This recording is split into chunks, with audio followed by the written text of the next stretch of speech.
Ladies and gentlemen, no creative introduction for you today. We have a legend in the building today. Over there is my esteemed co-host, Mr. Byron Keaton. I am your host, Damani Carter. This is the Trying to Be Grown podcast. We have Nick Thomas-Smith in the building. Hey, man. Y'all don't even know. You probably do know. Oh, my God. You probably do know. But, hey, this is a Razorback legend. St. Louis legend. His name all in the football facility. Man, I'm telling you, Nick. We happy to have you with us. How you doing today, brother? I'm good. I'm happy to be here, man. Happy to be here with my two guys who used to annoy me in the locker room when they were freshmen. Yeah, they don't want to talk about that. That was him. I wasn't doing that. I brought entertainment to your life. No, you two and Colton and Dion would just mosey on over to my locker because Colton was already right next to me. Y'all just giving you good conversation. What's them little minions? Y'all was like minions, man. I ain't even do nothing. You was there though. I was there. That's what I'm saying. I was there. You enjoyed it. I was chilling. You remember those times? I guess they was all right. See, that's what I'm saying. Than y'all was as freshmen. I mean, he's not, but I am. I'm a little bit better. Yeah, we've all grown up. Really better. Yeah, I've grown up. Not really, no. You kind of the same. I disagree. I've grown up. I'm a grown man now. I don't do all those childish games anymore. Grown man. I don't know about that. Nick, since you have transitioned out of Fayetteville, you out here killing it in the professional world, doing your thing. We see the bling, see the ones you got on. We're not even gonna get into all that right now. We gotta start off with something a little bit different. We're gonna get into some of this professional stuff later. But Byron, you got the heavy hitting topic of the week. Yeah, so, being a guy in this social media world day and age, constant back and forth going on about what men and women should do in these type of relationships. So, Nick, what I want to ask you is, how should men or women communicate their intentions in these types of relationships that we have? Ooh, that's a tough one. Y'all just came right at me. Okay. Yeah. I mean, I think you're supposed to know. You're supposed to know this type of stuff. I think it's important to communicate proactively about what your intentions are. So, whether you meet at the bar, on a dating app, like, make sure that everybody understands, like, what the other's intentions are, because that could change. You may be, hey, we feeling it. And I feel like more, I don't know, I'm not even going to say it's more men or women, but, we in the ghosting era. You know what I'm saying? Where, like, you ever ghosted somebody?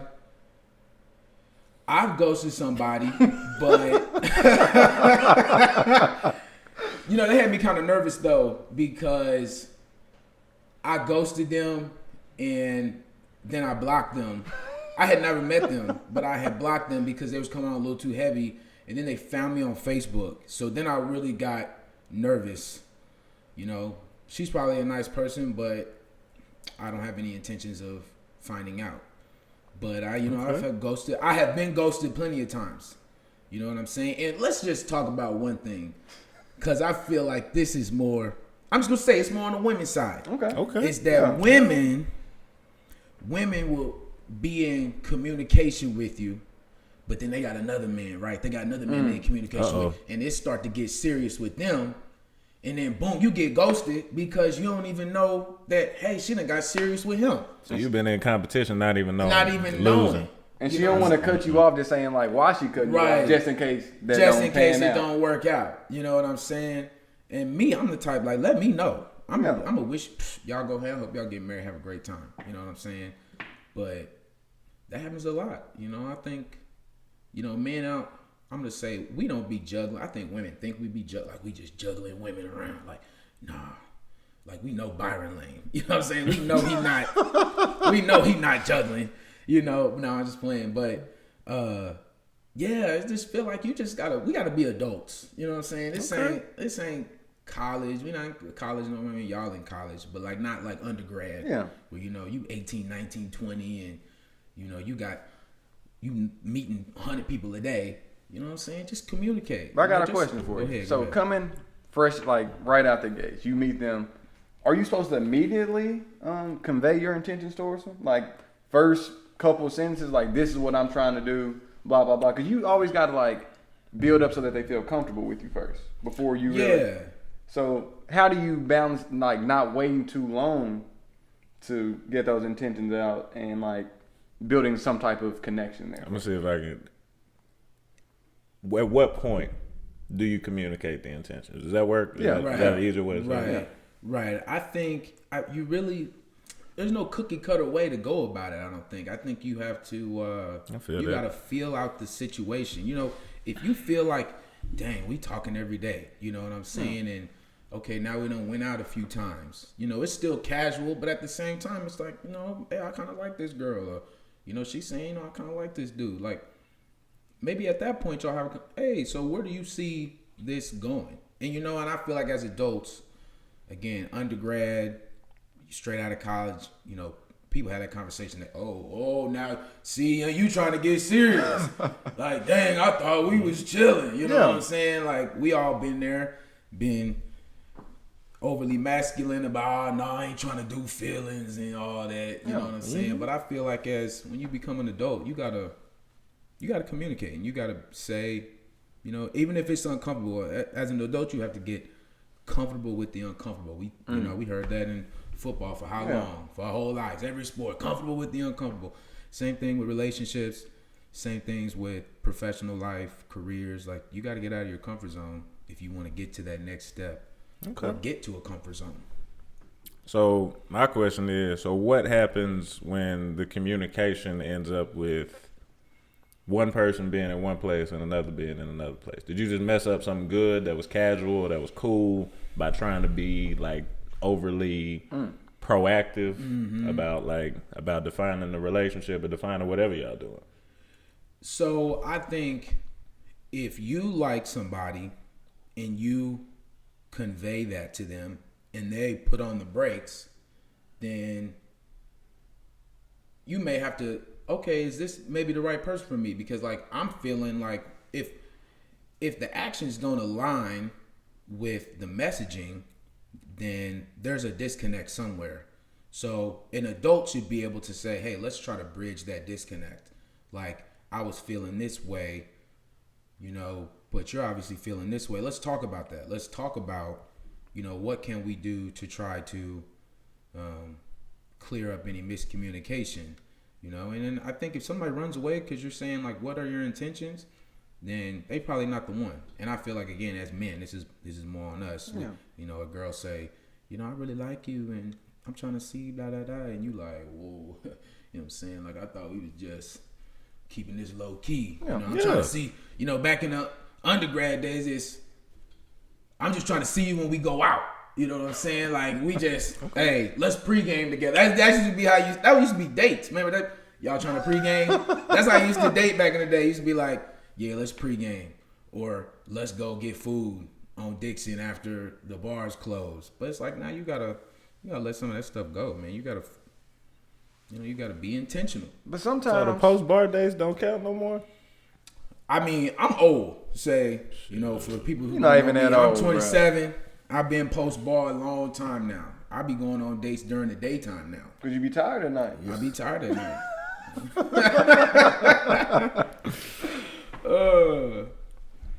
But sometimes you can feel your way through those things, though. Mm-hmm. And I think sometimes, like as Monty said, you can mess up a good thing doing that if you convey that too early into where, because typically nobody moves at the same speed. Right. And so sometimes I think feeling your way through it and just kind of like let things happen as they go sometimes can work out. Yeah, it's not surprising that you of all people would say that, because it's not. I think it's pretty well established in the public domain that you're not the best in terms of communicating and finding middle ground between two people. So I'm gonna just go ahead and leave that. You're not much of a compromise guy. No, not at all. No, I try my best. No, you don't. I try my best. Just sometimes your best isn't enough. Don't cap on air. You just said it before we got on air, bro. Sometimes your best not enough. You just said that you're not interested in compromise because sometimes if one person is in one place and you, gaslighting? No, you said this. You literally just said this. That's wild. You better than that, Damani. Byron, you better than that, Damani. That's all we I'm supposed saying. to be authentic on this show. We supposed to be authentic on this show. I am. We pride ourselves. No, you're not, because you just said that you're not a person that is like interested in even trying to find compromise in these type of situations. I try my best. Okay. All right. You say so. But yeah. But yeah, I mean, feeling it out can be good too. And I feel for women in this space because I feel like for so long, especially like men between the ages of like 21 and probably 30, for so long they've heard like, nah, don't bring up, don't say I like you or I want this and that. So now women, I feel like they're more proactive about like, look, I'm just trying to hang out and be cool. I'm not trying to be your girlfriend. I feel like I've heard that a lot from women now just because like they're so worried about a man freaking out or like, yo, like don't like me because I'm not trying to. So I mean, I think everyone is feeling it out. I think that you have to understand that it's uncomfortable for both sides. Like you start to like each other and you don't really know how to communicate that. But at some point there has to be some, you shouldn't be 4, 5, 6 months down the road and y'all just kicking it. You know what I mean? Like somebody got to say something. I could do that for 6 years. Right. But do they got to say something? I think so at some point because somebody gonna get their feelings hurt on either side because you not locking her down in 6 months and she out at the bar and she got another man. She throwing that thing on the tall dude at the bar and you like, yo, why I see you on so and so Snapchat? What you mean? Like we haven't even established anything. So now you hurt because men, we get hurt way more. We do worse. But then somebody do something like a half as much to us, and we be, man, I can't do it. Can't talk to her. No, you gotta block her, bro. You gotta block her. I cut her off, bro. Straight like that. So, yeah, I mean, you better if you like her, you better lock her up because she got options. That's what we know. We all like beautiful women. Beautiful women got options. So if you out there BSing around, she gonna find somebody who say something. Yeah, who ready to settle down like that. Yeah, he ready to say. And it may not even be settling down. It just may be, hey, I like you a lot, and I want you to know that. I think there's no harm in saying that. Nobody's got to be boyfriend, girlfriend because you say hey, I like spending time with you. I think we have a good time together. I think you can say those things, and people shouldn't throw up red flags. I got a question kind of branching off of that. Okay. What if you work with somebody? Is that a no-go? How do you go about that? 'Cause I know you got the HR background and you feeling somebody? Yeah, and so I know specifically at my job, there's plenty of people who are married in the company. Like it's a big company, so plenty of people who are married. There's nothing that says people can't date. There's no policy against dating. But, if it gets into work, then it becomes a problem. Yeah. Like, for, people don't know I'm in employee relations. So, I hear all the crazy stories about the people at work. I'm not going to get into that because it's a Sunday. It's a Sabbath. I'm not going to think about work like that. Yeah. But, somebody start feeling somebody, then the other person you think that the other person feeling you, and you say something wild. And they over here coming to work talking about, yo, John sent me this text which said he wanted to do this with me, and I thought we was just friends. And now me as the HR representative, I gotta call John and be like, John, why you tell Rochelle that you wanted to this, that, and the other with her? And she said, well, I thought so you thought. You didn't know you thought. And that's the problem. It's like whatever you do outside of work with somebody else, that's between you and God. But when you bring it to the workplace, it's tough. So I mean, I'm not gonna tell nobody, yeah, if you like somebody, pursue them. But I'm not gonna say you can't. Yeah, so it's best if they not at your job. Yeah, I wouldn't. Cause I mean, at my old job, one of my good friends, he had relations with a woman at work, and it just was awkward after that. Like for him, and he didn't have no intentions of being with her, so it's like you can't just be knocking them down at work like they bowling pins. You know what I'm saying? You gotta be careful out here because it don't take but one person to be upset. Now, you got a whole situation. You got to explain yourself to HR. Yeah, well, we slept together and we did this, and now she keep blowing my phone up, or he keep blowing my phone up, and now looking at all your business at work. Now you got to talk to me. Mm-hmm. So your boss know, everybody know. Yeah. So I would just avoid. I wouldn't do it. I'm not getting into it with nobody at work like that. You know what I'm saying? If y'all want to go out and have drinks, that's cool. But just know that if it goes south and it get back to work, then it's not even that you're gonna be. It's not like you're gonna be fired or something. It's just like awkward. Yeah. You know, like don't create that situation for yourself at your workplace. Yeah. And I ain't never even been in that situation, but I just go back to the old don't defecate where you eat. Right. I feel like that's the way that I would approach it, just because I wouldn't want to go to work and see, you know, somebody that they got has some type of ill feelings towards me, and understand that we gotta work together to try to figure out this distribution issue today. I don't feel like that'd be something that I wanted to do. So. Right. She not responding to the emails no more. You can't tell your boss she mad at me. Why should she be mad at you? You know, I don't know. So I don't want that type of problem. You don't want that. That's a good little segue into the next segment that we had planned. Just talking about your experience professionally. You've been in the professional world for a little while. You passed getting your feet wet. You know, you're an established professional at this point, as evidenced by the gold chains and the nice shoes. Nice. But anyways, talk a little bit, if you will, about just your professional experience and any advice that you'd have for young professionals that are in our phase or just getting their feet wet in a professional environment. You know, just really anything you want to, bridging off of that topic. Yeah, so I graduated from Arkansas in 2016. I worked an internship where they tried to kill me on a golf course. It was a marketing internship, but it got me to my next job, which was at KNWA, the local NBC affiliate TV station. I did broadcast media sales. And KNWA used to work with the marketing company that put on the LPGA tournament that they have up in Rogers. So my supervisor for the internship, you know, had worked with the general manager at the TV station. So she just called him to say, hey, this guy applied. You know, what do you think? And Nick was great, blah, blah, blah. So then I got that job. And boy, sales, full commission sales. So, boy, you don't sell nothing, you broke. And I remember that first check that I got. Boy, I'm still recovering from the debt of that check that I didn't get. Still, I'm almost out of it. But, boy, that was like, well, I'll never forget that. I think it was July of 2017. Hurt. Checked about $300 after 2 weeks. Man, I was like, yo, I got to sell something. So I did that for almost 2 years. It was tough. Like, I'm not the type to, like, go and ask people for money. You know what I mean? Like, I feel like the environment that we grew up in sports, especially, it's like, there's a certain level of respect that you have for elders.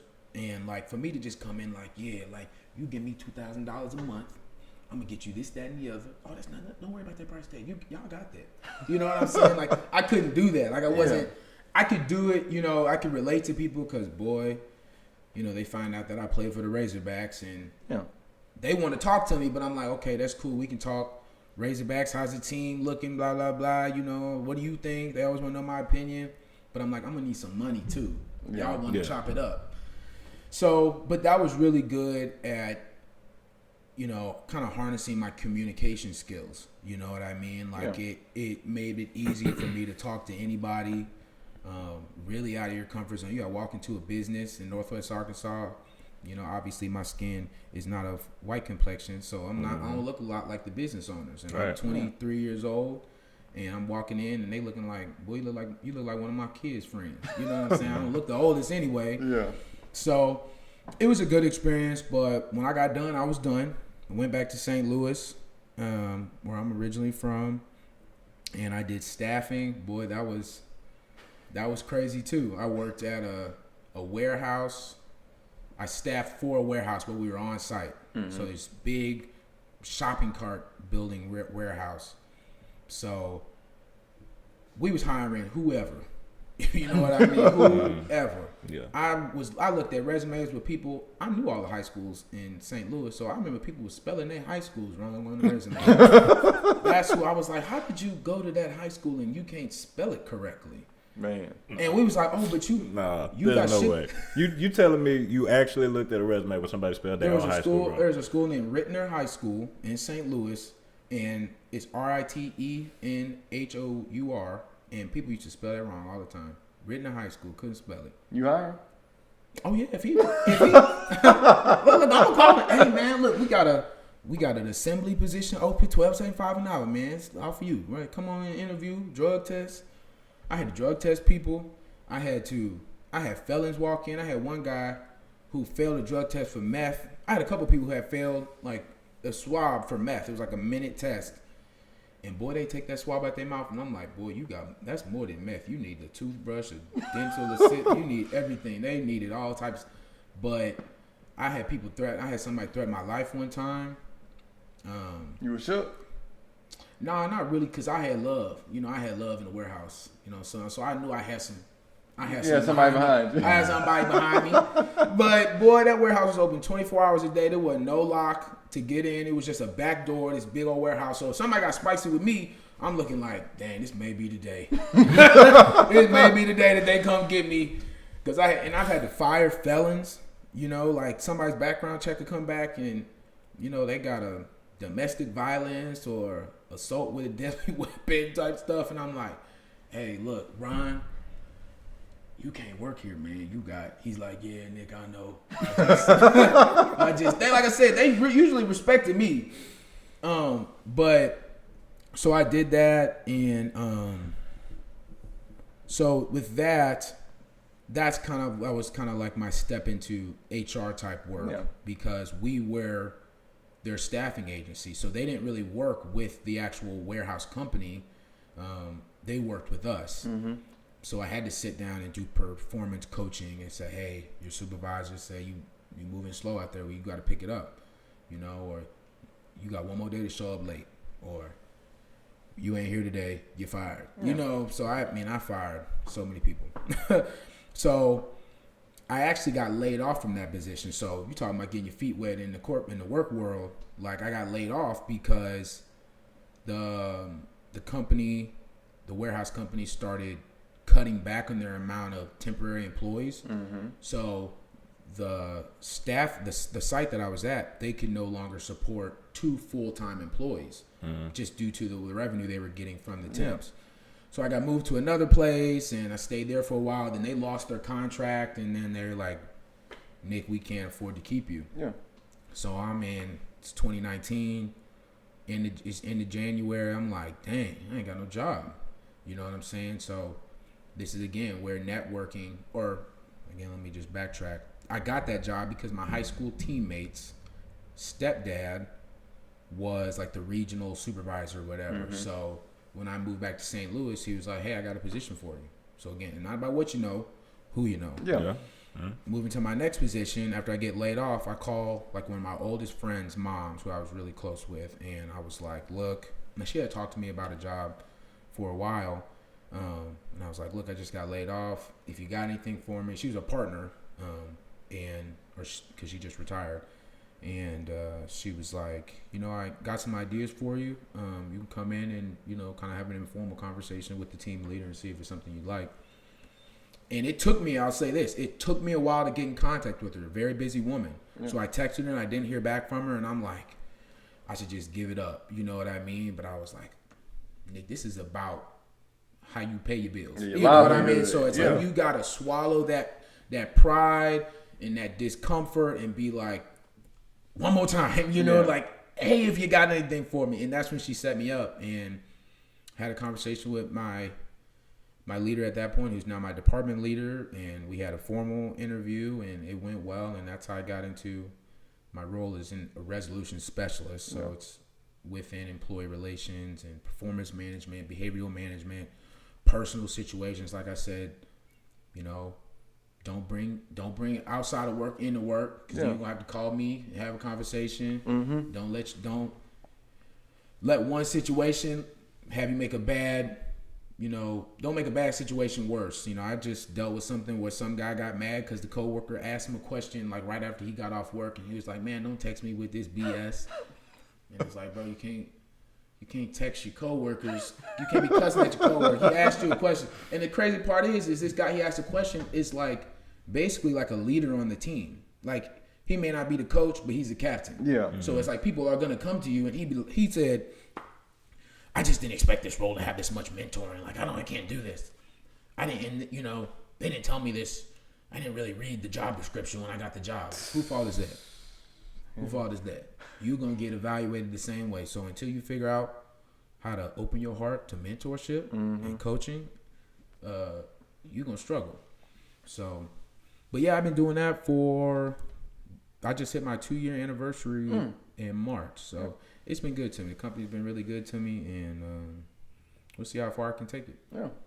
Congrats for hitting 2 years. I know that's a huge milestone, especially in this type of environment we have today where people are losing jobs left and right. Yes. So that's really a blessing. Yeah. Man, for sure. Without a doubt.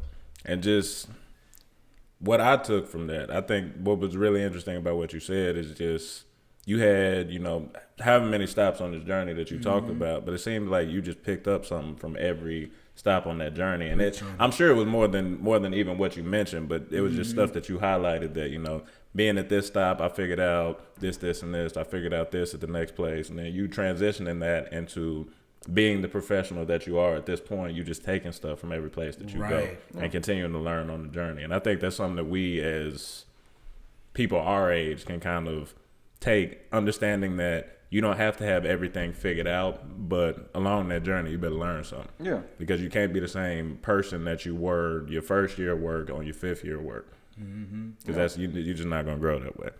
And I thought that was interesting. That was a good little discussion. And I'll just also say that you're not going to enjoy it. You're probably not going to get your dream job out of school. Right. You're not going to enjoy it right away. There was times I was like, oh my God, there's so many other things I'd rather be doing. But again, I'm thankful for the journey because there was a piece of what I did in my previous job obviously made somebody confident in what they thought I could do in the next job. Yeah. And, being able to convey that, interviewing is so important. It's not about what you know, it's about, who you know, but it's also about how well can you describe yourself? That elevator speech they talk about. You may have a loaded resume, but if somebody asks you, so tell me about you, tell me why we should hire you, and look at my resume, I did this. They don't want to hear that. They got plenty of resumes. Yeah. They want to say, why should they hire you as a human being? Because that's what people are hiring for. They're going to have to train you for whatever you do. Like, you're in law school, so obviously you need to have some knowledge prior to going into your role.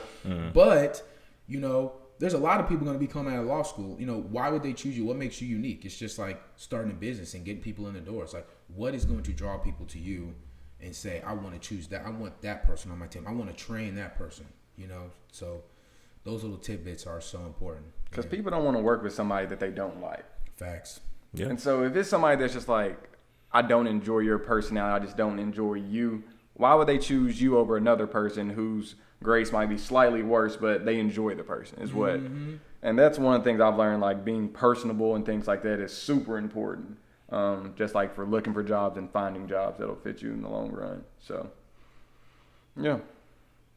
Well, that's all good stuff. But we're gonna go ahead and transition to our next topic. Nick, you are the ultimate Arkansas sports fan. We have noticed this. I am.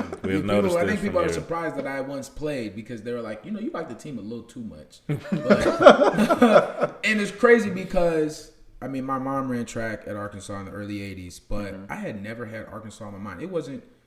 It's crazy. Again, all connects. The woman who I called or texted to say, hey, do you have a job for me? Her husband is the one who's like, you should go visit Arkansas. I think you really like it. Because, disclaimer, I grew up a Longhorn. Like, I was a Texas Longhorn. Vince Young, man. He was everything to me. But, Texas was like $50,000 a year.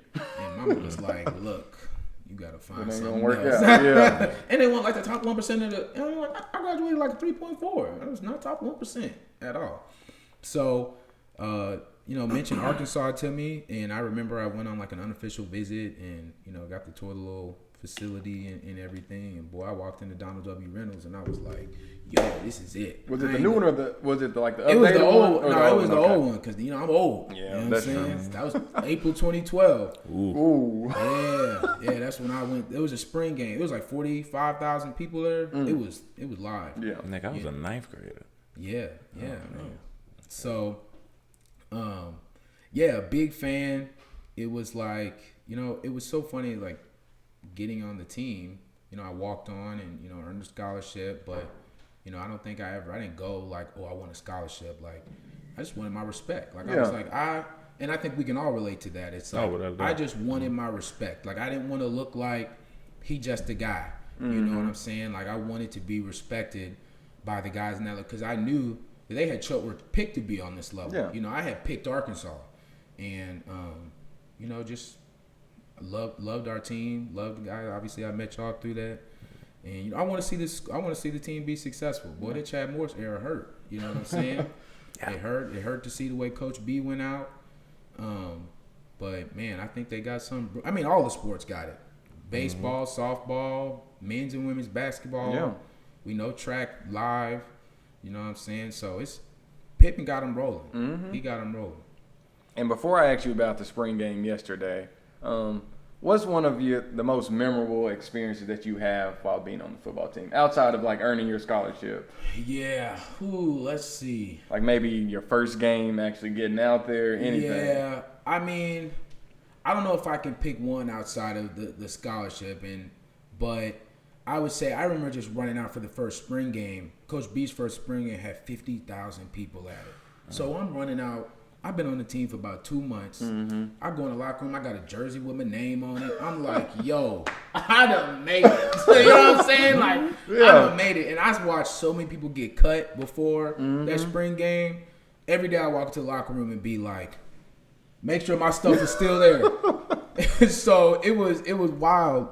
That first spring game, but 2015, because I was in them trenches, man. It took me 2 seasons before I started the field, so I watched for a long time, and I don't blame that on anyone.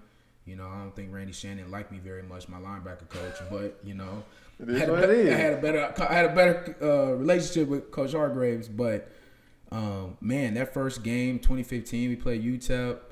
And we got the stadium rocking, and boy, you can't beat that feeling. Y'all been out there, so y'all know you can't beat that feeling, man. Wasn't a great game for me, but I'll just go ahead and leave that behind. Anyway, just going back to the atmosphere. Atmosphere is top notch. Yeah, got to get the stadium back full, man. Especially night games, man. That was crazy. What a time. Then you have any predictions for this upcoming season based on what you saw yesterday? You know what? I think my biggest takeaway from the spring game is that it was just very clean. It was very crisp. We done been a part of some spring games and seen some spring games. Well, boy, we look like the Bad News Bears out there. You know what I'm saying? Like, it just looked like a carnival. But, man, just from the top and to the bottom of the depth chart, everybody just looked like they knew how to execute. Yeah. You know what I mean? And it's obvious that, and I think we can relate to this, everybody got coached. You know what I mean? There's nobody out there he been watching practice for 4 weeks long, and now he got to go out there and they be like, man, you look terrible. Well, coach, I don't be practicing. I don't get reps. I don't get reps. So that just wasn't evident yesterday. I mean, our best players look like our best players. Mike Woods and Traylon Burks, they're going to have to show me a better duo than them two.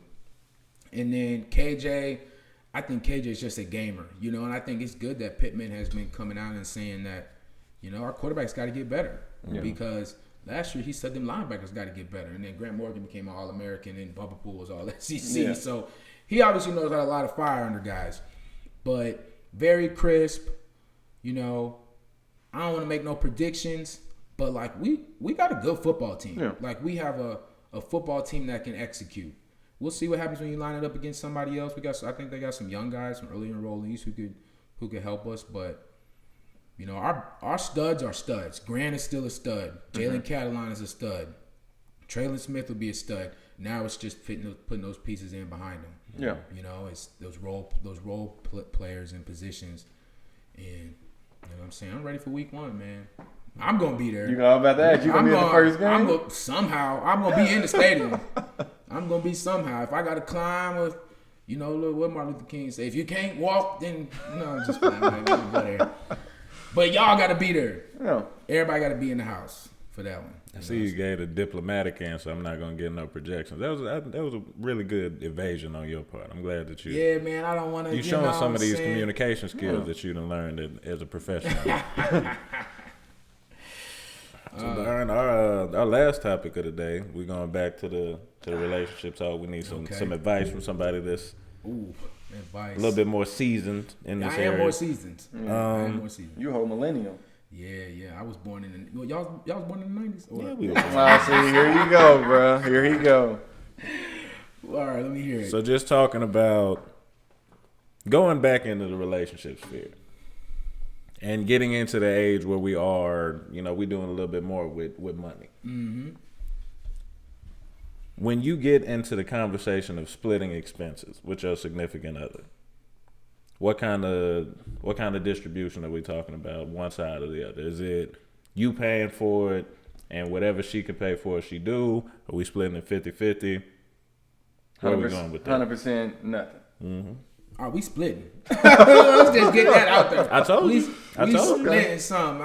Now, if we talking about going on dates and stuff, like I'm gonna take my lady out. You know what I'm saying? Like I'm gonna pay for that. You know, every once in a while she might say, "Let me take care of it." Okay, that's cool. But we talking about we sharing a home.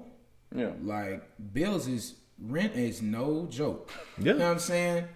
Like mortgages are no joke. Now, if you got somebody you want to, hey, I'll pay the mortgage, you get the utilities, and you know, blah blah blah. But unless my money really long, like here, bag, you know, I just put it on my card. If I get, I like to be there at one point. Like if I could really, if I had the money to just take care of everything, I would do it. Yeah. Like it wouldn't be a problem at all. I'm not that frugal or anything.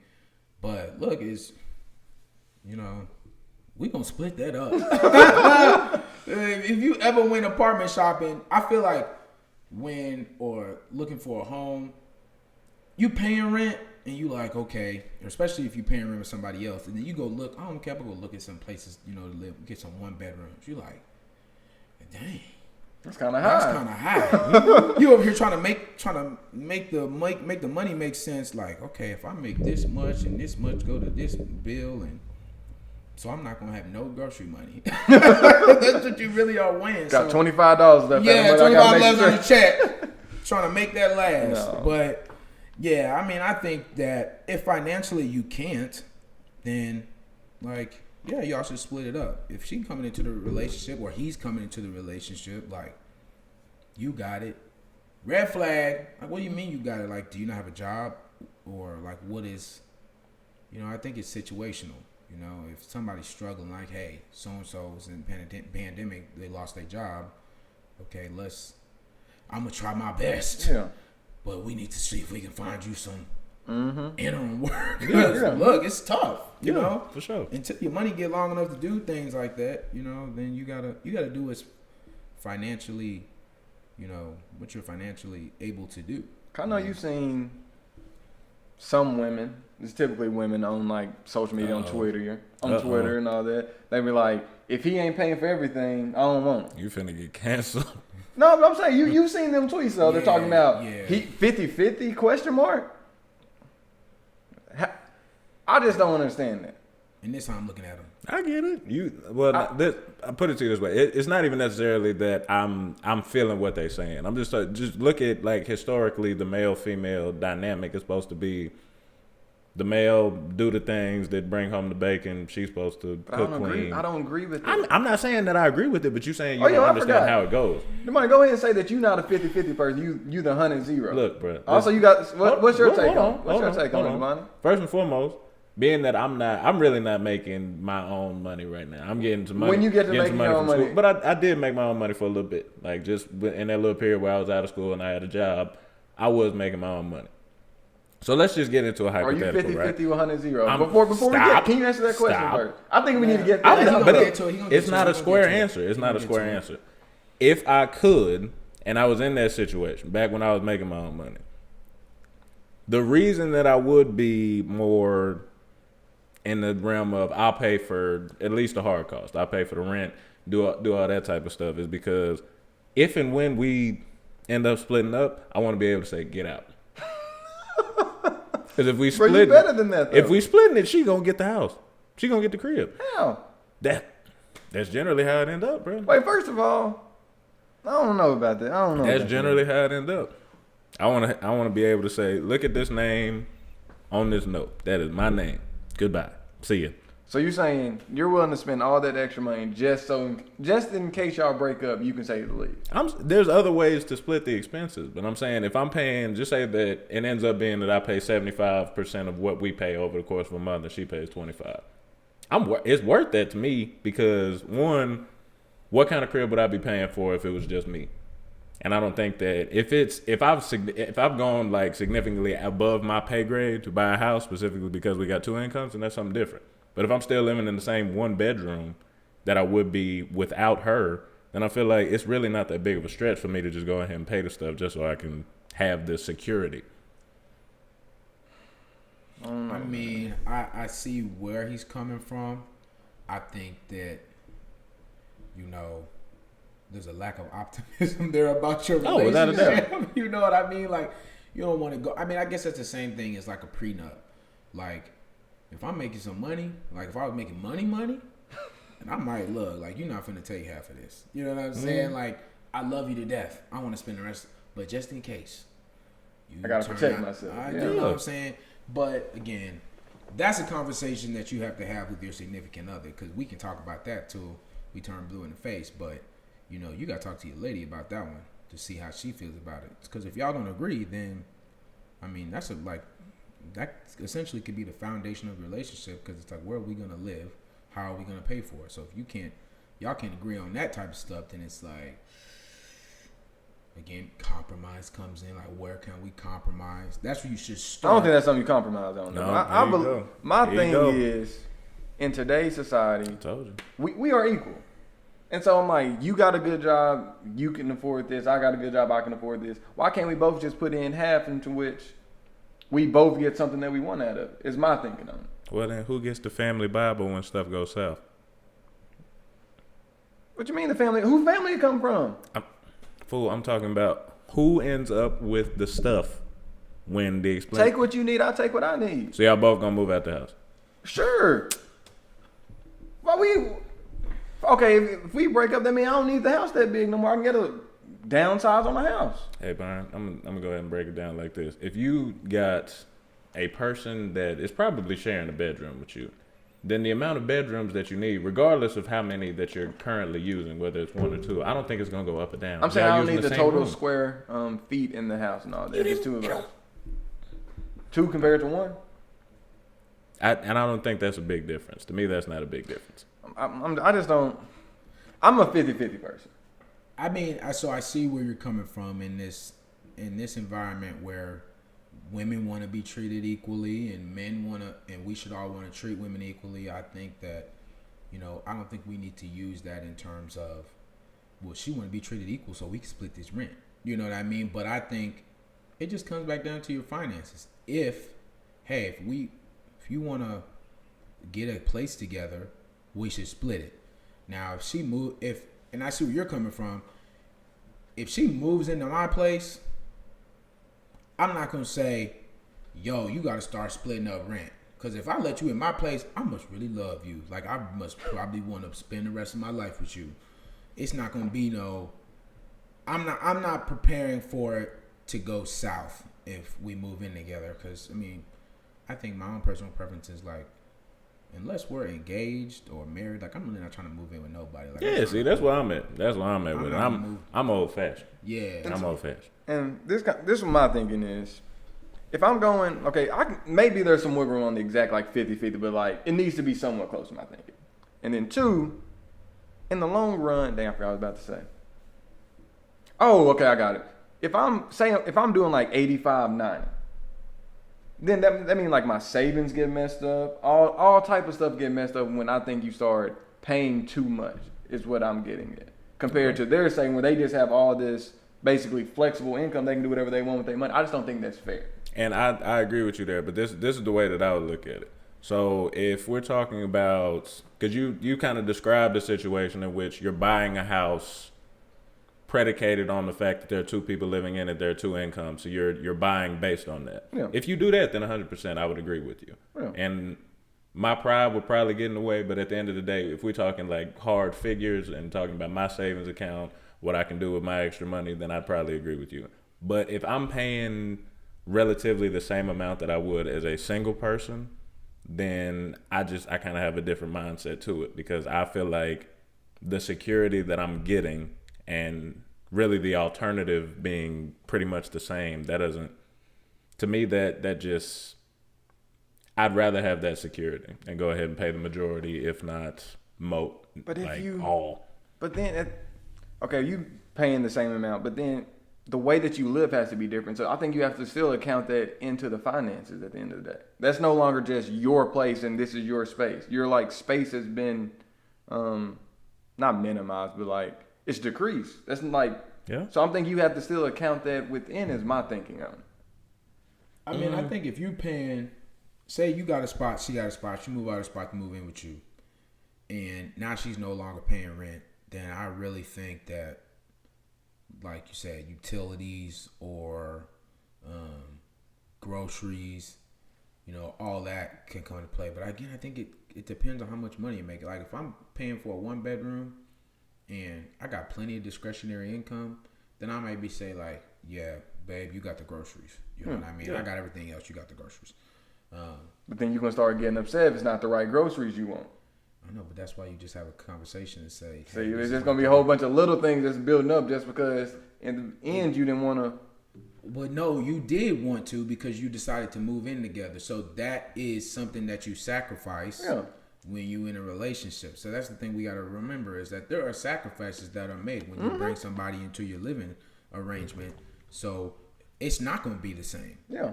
But if there are things that are keeping you from wanting to make that move, like finances, or I like my own space, then don't move in together. But you gotta have that all planned out. Y'all need to have a whole conversation about, all right, this is how I live, this is how you live, how can we make this work together? Because if you don't, then you're gonna be in a situation where the couch is mine. You know what I'm saying? The bedroom is mine. Well, I bought the mattress. Well, I bought the bed spring. So how you gonna sit on the like that? Then you out here sleeping on the mattress on the floor. Right.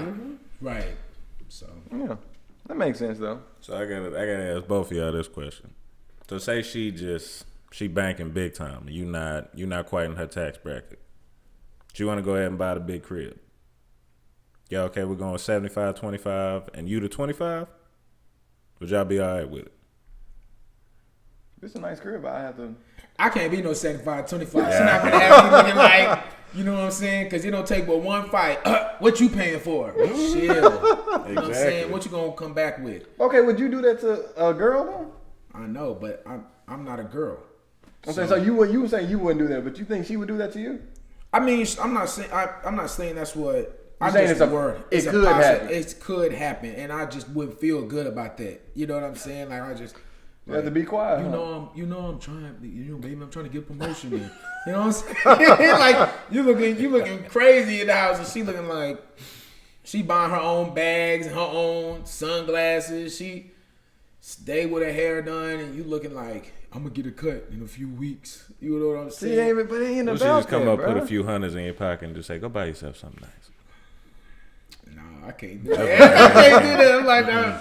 I couldn't be there. No, I can't do that, man. You sick? And call it toxic, prideful, whatever. There is no way that I could do it. I know there's no way I could do it. She not just. I'm not bashful about that. There's no way I could do it. So she some kind of way become like she making $1 million a year. You can't date her. It's not that I can't date her. It's just we gonna 50-50 this out, and if that's 1-bedroom apartment, because I'm not even making 6 figures, and she making 7. I don't care. We going 50-50, and whatever I can afford with that 50, that's what you can afford. See, I don't think that's healthy though. I don't care if it's healthy or not. That's not mentally healthy. Don't care. I'm with him. I'm with him on that one because I'm like, look, you can't be buying no big spot because like, oh baby, I'll pay for it. No. You can't even afford it. I can't even afford this by myself. Can't be that guy. And she no like, sir. and you looking, baby, I ain't got it this month. And she looking like it's cool, and it be just one of them times it's not cool, and she just call you out on it. Like, you stay trying to do this startup company, it ain't even working anymore. Yeah. Like, who tried to sell barbecue sauce? Like, she just, I'm telling you, I couldn't do it. I couldn't do it, man. And then y'all too proud. If the are way too proud. If the hypothetical that I talked about earlier comes up, then you in a to the left situation. She's just sitting there watching you take your boxes of stuff. You just taking your PS5 out, just looking at her. And she take the PS5 back. Nah, she can't take the PS5 back. She bought it. I don't care. Okay, so you the one that's gonna let her buy it. She not. I mean, so y'all not gonna let her buy y'all a PS5? Oh, absolutely not. Absolutely. I let a girl buy me a video game one time, and the relationship didn't turn out. I had to get a game back. No, never again. Wait, she made you give the game back, or you just? Nah, I gave it back. Oh, see, I ain't that. I mean, I'm not getting away with my PS5. Like, she gonna have to see me in civil court or something. Mm-hmm. Like, I bought him this and he don't want to give it. She gave it. Think about the ring that you have to give her. I'm not even gonna think about it. I'm gonna be like, what fits in my finances? Like, wait till, if you want to upgrade it, go upgrade it. Don't tell me. Yeah, you know what I'm saying? She gonna go buy her own ring. She gonna go get her, So to make it clear, I have no problem like dating outside my tax bracket. If that was to come, obviously I'm not in a position to do that. But I'm saying if that was the situation, then I would have no problem with it. But if it gets to the finances part and she's talking about paying more than me, no, thank you. So you can't let her be the breadwinner. She can be the one with more bread and just have that in the bank account, but nah, I can't. I mean, I don't mind. If she's making a lot more than me, it's nothing wrong with her. Like, by all means, I just don't. I don't know. You don't feel the same about yourself? Yeah, maybe it is a pride thing. I try not to be. I try to leave all that toxic masculinity in my past, but man, that would be tough. She's making a lot more than me. Yeah. You know what I'm saying? So I don't know. I'm probably still, if she look good and she a nice lady, I'm still trying to make it work. I'm just gonna say it probably taking me some time to use. So I'm not gonna feel it inside. Yeah, I'm not gonna write nobody off. So you just have to see how it play out. Yeah, and I don't think mine is even necessarily not to say yours is bad, bro. His not as bad. Yours is bad. I'm saying I don't necessarily know if mine falls into toxic masculinity so much as it does pride. I don't know. They go hand in hand in this situation. Not necessarily. In this situation, they go hand in hand. Okay, so you are attaching your masculinity into how much you spend on the finances compared to her. That is.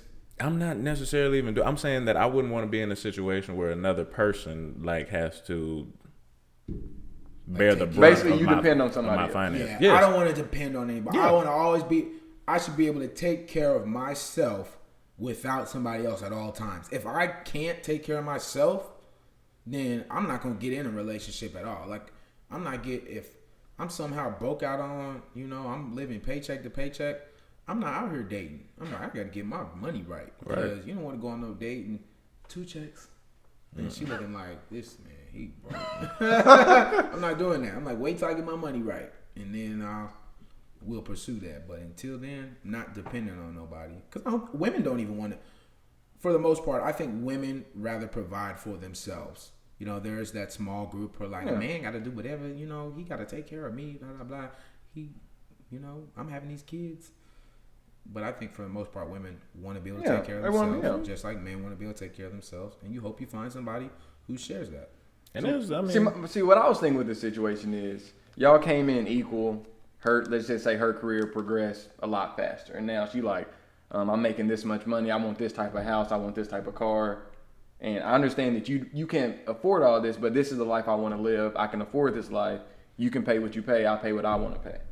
Shoot, that's hers. The car is hers. That's what I'm saying. 75-25. When you go to 6-bedroom house expenses, when you go to joint expenses, she can buy her own car, but the mortgage payment. That's a good question. That's a really good question because that I think that happens. I mean, I see it in my company. Like, you'll see a department leader is the woman or a director or a general partner, and then her husband is a team leader or a department leader. So it's like, she bringing in more money. So yeah, that'd be tough. She's like, I want this type of lifestyle because I've worked for it, and you like, well, I'm not there yet. But you can't. I don't want to tell. Like, if I love a woman, I'm not going to tell her that she can't live a lifestyle she wants to. I'm going to swallow my pride at that point because it's love. Yeah. But if we just, I don't know. I think we're thinking in hypotheticals, but we're not putting in the emotions of the situation. Like, wow, I want to spend the rest of my life with this woman. Or maybe she's pregnant with my kid, or she's, already has one of my kids, and we plan on spending our lives together. Then, again, compromise. Yeah, I feel that. Yeah, I completely agree. And I'm in agreement. I don't know why you looking at me like I'm crazy. I was just checking. I know how you are, man. I know how you are. It's fine though. And I know how you are. Yeah, that's perfect. That's what I understand. Y'all perfect for this podcast because y'all think so differently. So most of the time, so it's like a good back and forth. Yeah, it's just like a sane, crazy, right, wrong type of thing. Yeah. So You're the voice of reason. It helps. You've been the voice of reason all day. Because I'm the seasoned one. I like that. Seasoned. Yeah, there you go. Yeah, Old Bay.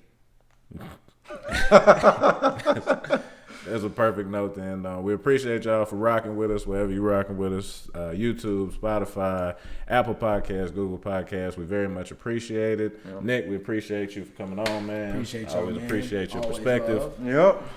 And our boy KT is playing us out right now. Show Thief, wherever you get your music. Should have heard of him already, but go check him out if you haven't.